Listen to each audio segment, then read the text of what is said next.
भारत माता की, भारत माता की, भारत माता की।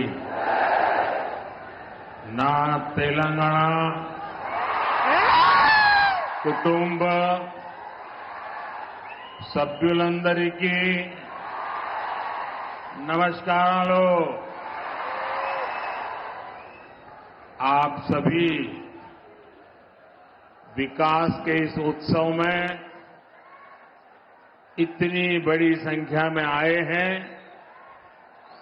हम सभी आपके बहुत बहुत आभारी हैं। अभी से कुछ देर पहले मैंने तेलंगाना और देश के विकास से जुड़ी हजारों करोड़ रुपए की विकास परियोजनाओं का लोकार्पण और शिलान्यास किया है।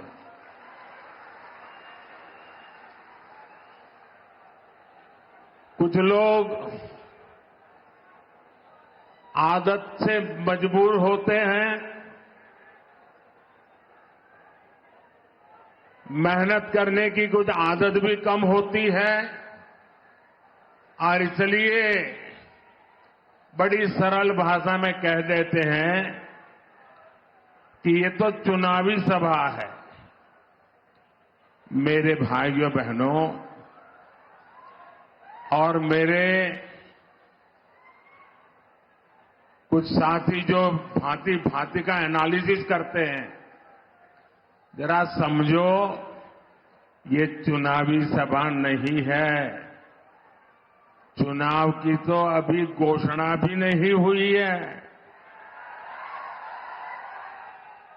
आज देश में विकास का जो उत्सव चल रहा है, उसमें मैं अपने तेलंगाना के भाइयों और बहनों के बीच ये विकास का उत्सव मनाने आया हूं। मेरी बात से आप सहमत हैं ना? सहमत हैं ना? इतनी बड़ी संख्या में माताएं बहनें आई हैं, आप सहमत हैं ना?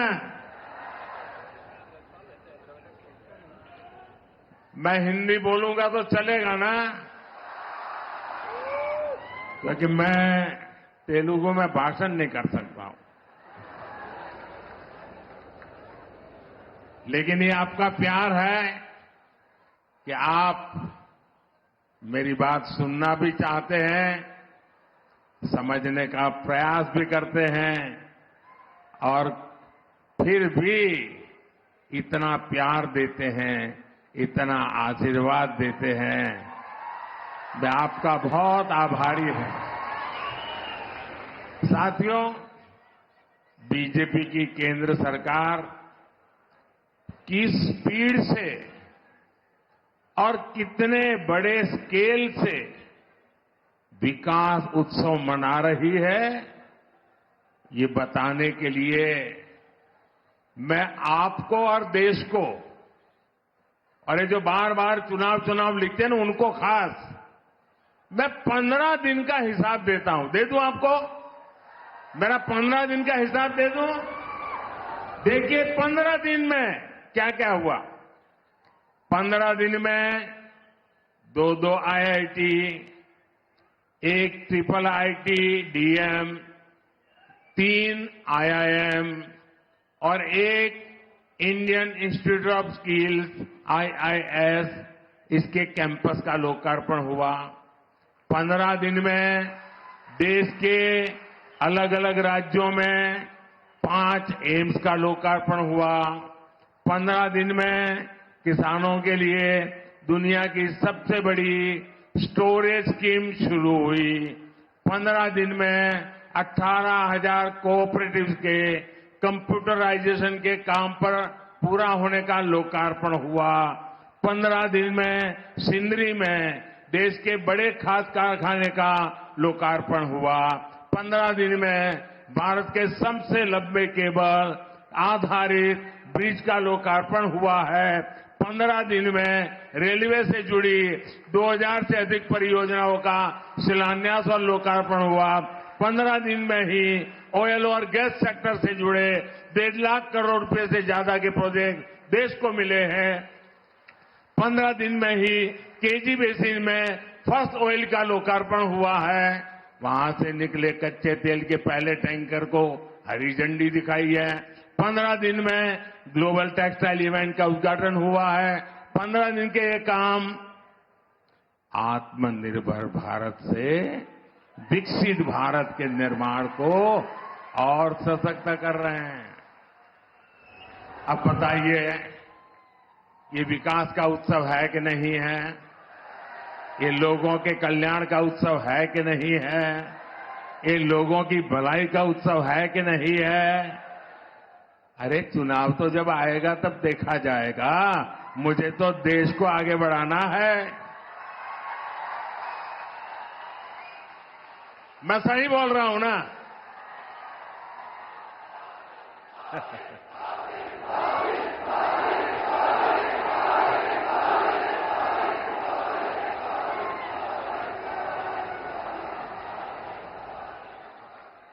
साथियों, कल भी मैंने, अब आप देखिए, ये चुनाव करते हैं, जरा देखिए, दिमाग खपाइए।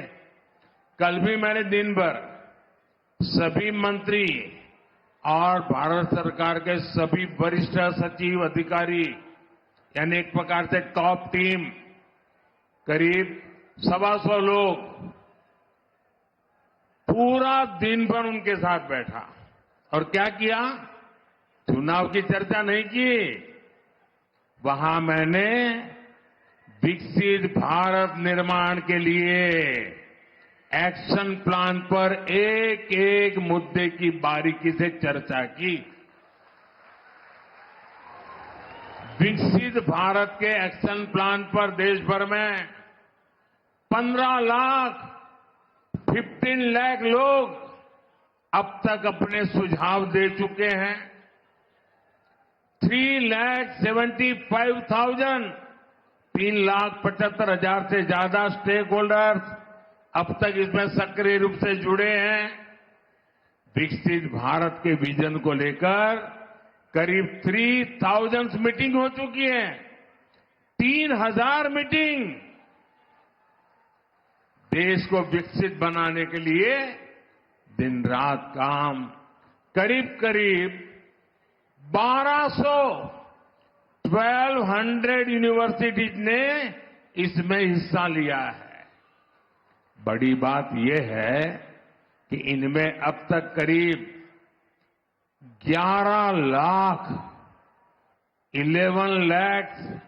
युवाओं ने हिस्सा लिया है, अपने मौलिक सुझाव दिए हैं, जो हमारे युवा विकसित भारत के सबसे बड़े निर्माता और सबसे बड़े लाभार्थी, ये हमारी बहुत बड़ी ताकत है।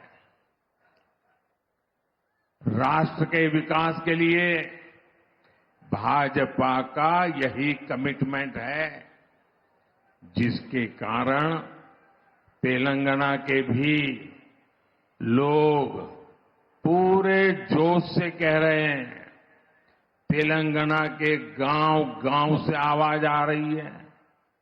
नौजवान भी बोल रहा है, बुजुर्ग भी बोल रहे हैं, महिलाएं भी बोल रही हैं, शहर वाले भी बोल रहे हैं, किसान भी बोल रहा है, मजदूर भी बोल रहा है। अब की बार 400 पार। अब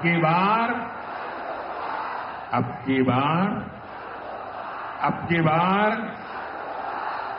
4 వందలు తట్టాలి। బీజేపీకి ఓటు వేయాలి। साथियों, ये धरती रामजी गोंड और कोमाराम भीम जैसी महान विभूतियों की धरती है। आजादी के इतने दशकों तक तेलंगाना की इस धरती ने उन्होंने जो योगदान दिया, उस योगदान को कभी सम्मान नहीं दिया गया। 2014 के बाद बीजेपी की केंद्र में सरकार ने तेलंगाना के विकास को, आदिवासी समाज के सम्मान को इतना महत्व दिया। आप मुझे बताइए, क्या बीजेपी सरकार आने से पहले कोई कल्पना कर सकता था कि एक आदिवासी महिला देश की राष्ट्रपति बनेगी? कोई कल्पना कर सकता था? पहले कभी लगता था कि ऐसा हो सकता है? क्या कोई कल्पना कर सकता था कि भगवान बिरसा मुंडा के जन्मदिन को राष्ट्रीय पर्व के रूप में मनाया जाएगा? आदिवासियों के विकास के लिए देश में अलग मंत्रालय बनाने का काम बीजेपी सरकार ने ही किया था। आजादी की लड़ाई में जनजातीय समाज के योगदान को समर्पित म्यूजियम बनाए जा रहे हैं। ये काम भी केंद्र की बीजेपी सरकार ने शुरू किया है। हैदराबाद में जो म्यूजियम बन रहा है, हमने उसका नाम रामजी गोंड के नाम पर रखा है। साथियों, आदिवासी समाज को सम्मान मिले, ये परिवारवादी पार्टियों को बर्दाश्त नहीं हो सकता। हमने जनजातीय समाज के लिए जब भी फैसले किए, इन्होंने उन फैसलों का विरोध करने का कोई मौका नहीं छोड़ा है। साथियों, बीजेपी आदिवासी कल्याण को, आदिवासी गौरव को सर्वोच्च प्राथमिकता देते हुए काम कर रही है। आदिवासी समाज में भी जो लोग अति पिछड़े हैं, जो अब तक विकास से वंचित हैं, उनके लिए बीजेपी सरकार ने पीएम जनमन योजना शुरू की। इस योजना पर 24,000 करोड़ रुपए से ज्यादा खर्च किए जाएंगे। इसका लाभ हमारे तेलंगाना के भी चेंचू, कोलम, कोंडारेड्डी, थोटी, ऐसी छोटी छोटी जो आदिवासी समाज की जातियां हैं, दूर दूर है, ये इनके लिए लाभ मिलने वाला काम है। तेलंगाना को Sammakka Sarakka central tribal university स्थापित की जा रही है। साथियों, आज पूरे देश में मोदी की गारंटी, इसकी बहुत चर्चा है। यहां तेलंगाना के लोगों का सपना था कि टर्मरिक बोर्ड बने, था कि नहीं था? तेलंगाना के किसानों के लिए टर्मरिक बोर्ड अब एक सच्चाई बन चुका है कि नहीं चुका है? बन गया ना? मैंने कहा था कपास के किसानों की हर तरह से मदद करेंगे। बीजेपी सरकार ने कपास की एमएसपी में रिकॉर्ड वृद्धि की है। आज देश में 7 मेगा टेक्सटाइल पार्क बन रहे हैं। उनमें से एक मेगा पार्क तेलंगाना में बन रहा है। इसलिए लोग कहते हैं कि मोदी की गारंटी यानी गारंटी पूरी होने की गारंटी। మోదీ గ్యారంటీ అంటే గ్యారంటీగా పూర్తి అయ్యే గ్యారంటీ। साथियों, तेलंगाना के लोग ये जान चुके हैं कि परिवारवादी पार्टियों के चेहरे अलग हो सकते हैं, लेकिन चरित्र एक ही होता है। और ये चरित्र क्या है? दो पक्की चीजें हैं उनके चरित्र में, एक झूठ, दूसरा लूट। तेलंगाना में जैसे टीआरएस के बीआरएस बनने से कुछ नहीं बदला था, वैसे ही बीआरएस की जगह कांग्रेस से आने से कुछ नहीं बदलने वाला, क्योंकि एक ही चट्टे बट्टे के लोग हैं ये। बीआरएस ने अपनी सरकार में कालेश्वरम प्रोजेक्ट जैसे घोटाले किए। कांग्रेस की सरकार उस पर कार्रवाई करने के बजाय फाइलों को दबाकर बैठ गई। तुम भी भले हम भी भले, तुमने खाया मैं खाऊंगा, यही करते हैं।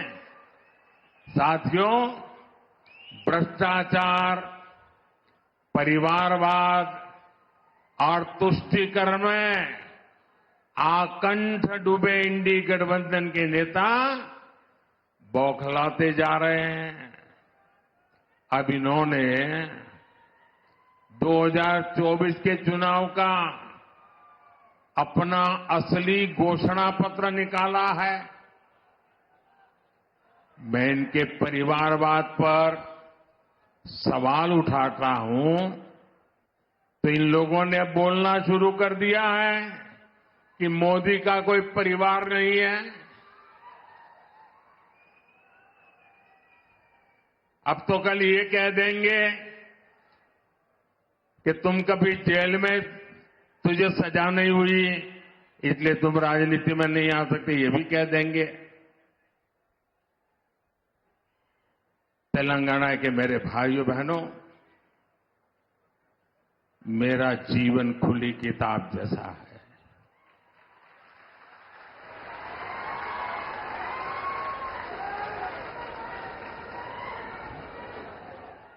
आप मुझे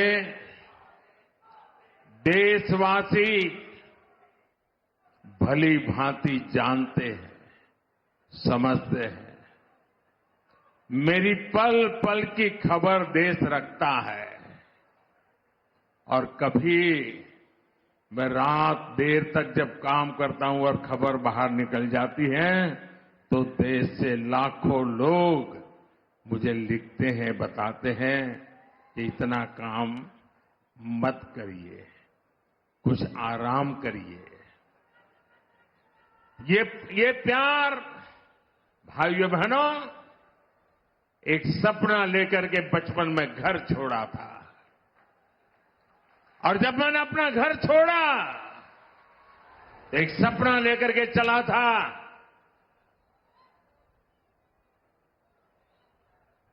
कि मैं देशवासियों के लिए जीऊंगा।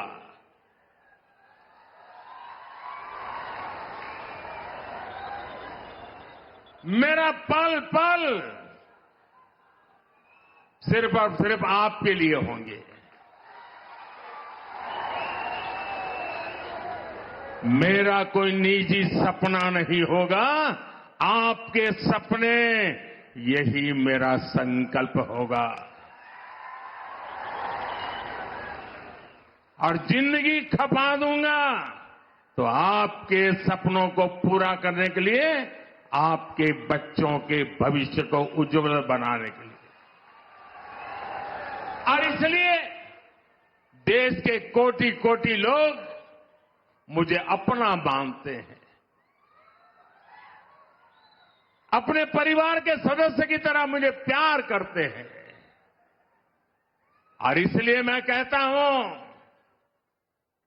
140 करोड़ देशवासी यही मेरा परिवार है। ये नौजवान यही मेरा परिवार है। आज देश की करोड़ों बेटियां, माताएं, बहनें यही मोदी का परिवार है। आज देश का हर गरीब ये मेरे परिवार है। आज देश के कोटि कोटि बच्चे, बुजुर्ग ये मोदी का परिवार है। जिसका कोई नहीं है वो भी मोदी के हैं और मोदी उनका है। मेरा भारत, मेरा परिवार, मेरा भारत, मेरा परिवार, यही भावनाओं का विस्तार लेकर के मैं सपनों को संकल्प के साथ सिद्ध करने के लिए आपके लिए जी रहा हूं, आपके लिए जूझ रहा हूं और आपके लिए जूझता रहूंगा।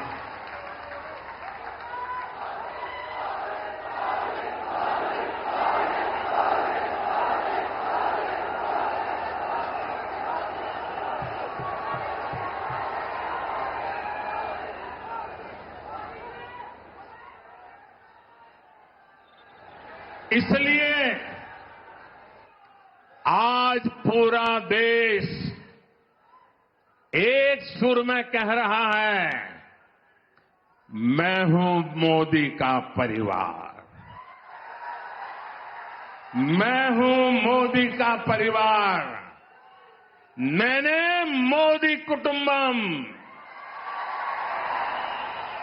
आप भी मेरे साथ बोलिए, मैं हूं मोदी का परिवार,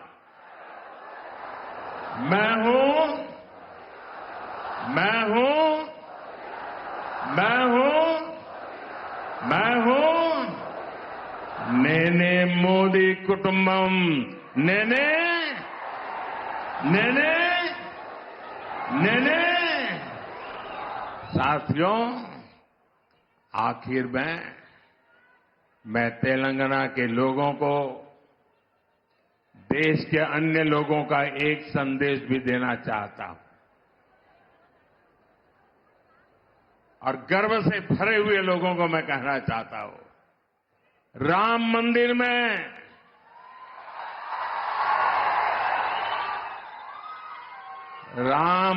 में सोने के दरवाजे हो या फिर मंदिर के स्तंभ, उनके निर्माण में तेलंगाना की भूमिका रही है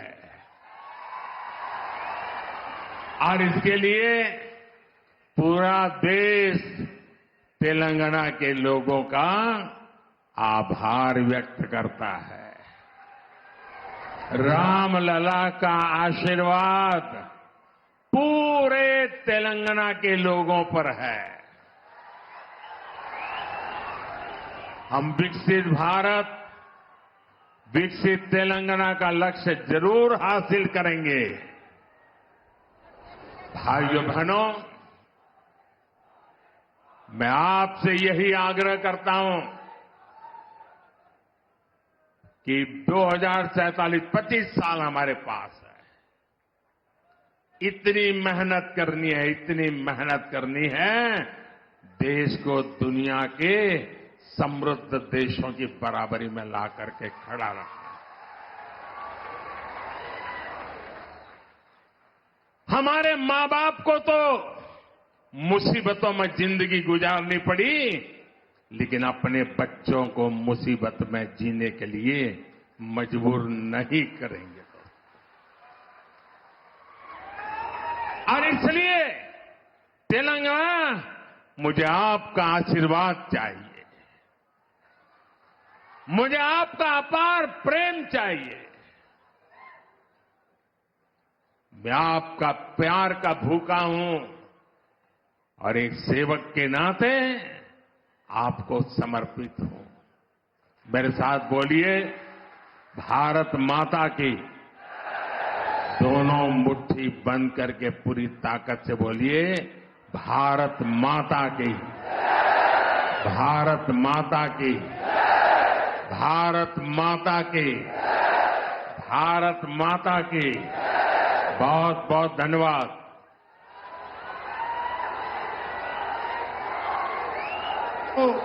నిలబడి మనమైన స్థానంలో నిలబడి మోడీ గారికి ధన్యవాదాలు చెప్పాలి.